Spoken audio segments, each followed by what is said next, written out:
انسان که ډیر عظیم شخصیت وي او ډیر عظیم مرتبه او مقام لري لکه آدم علیه السلام ابو البشر دی او اولینی پیغمبر دی، داغه باوجود دای په جنت کې نه دی پیدا کړي. که ډیر عظیم او ډیر لوی مقام لري او پیدا شوی په دنیا کې دی.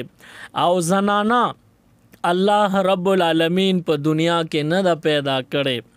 زنانه الله رب العالمین په جنت کې پیدا کړی دا او بیا یې د کم ځای نه پیدا کړی. د انسان د ګسې پوښتې نه، د آدم علیه السلام د ګسې پوښتې نه یو خو په دې کې دا اشاره ده چې د دې احترام او د دې ادب او عزت او دې له مقام ورکول دا د نارینه په ذمه حق دی. د دې زنانه ته به نارینه د خپل طرف نه پوره حقونه ادا کوي، د دې خیال بساتی، د دې لحاظ بساتی.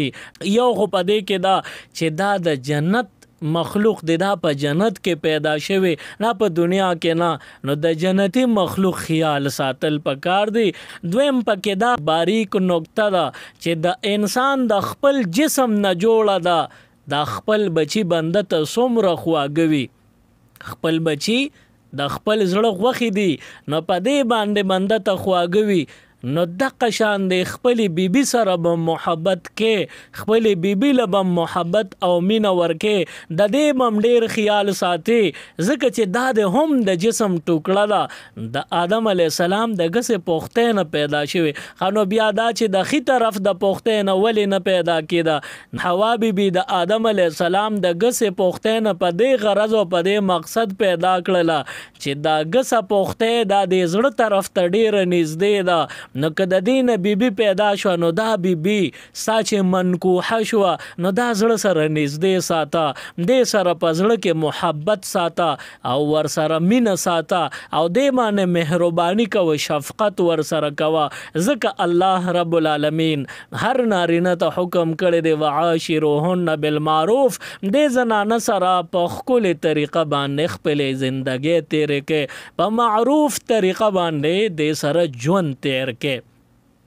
آدم علیه السلام په جنت کې وو او په جنت کې یوازې نو پریشان شو، پرکال شو، ستړی شو او د تنهایی تکلیف یې محسوس کو.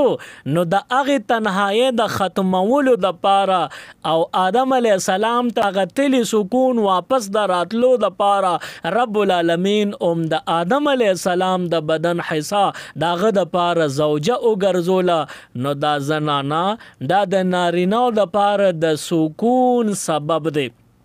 اصل کې د زنانه د وجود مقصد او مطلب دا دی چې په دې باندې خپل زوج یعنی خپل خاوند ته سکون ورسیږي. نو زنانه دا الله رب العالمین د خاوند د سکون د پاره پیدا کړی ده او خاوند الله رب العالمین د ښځې د سکون د پاره پیدا کړی دی.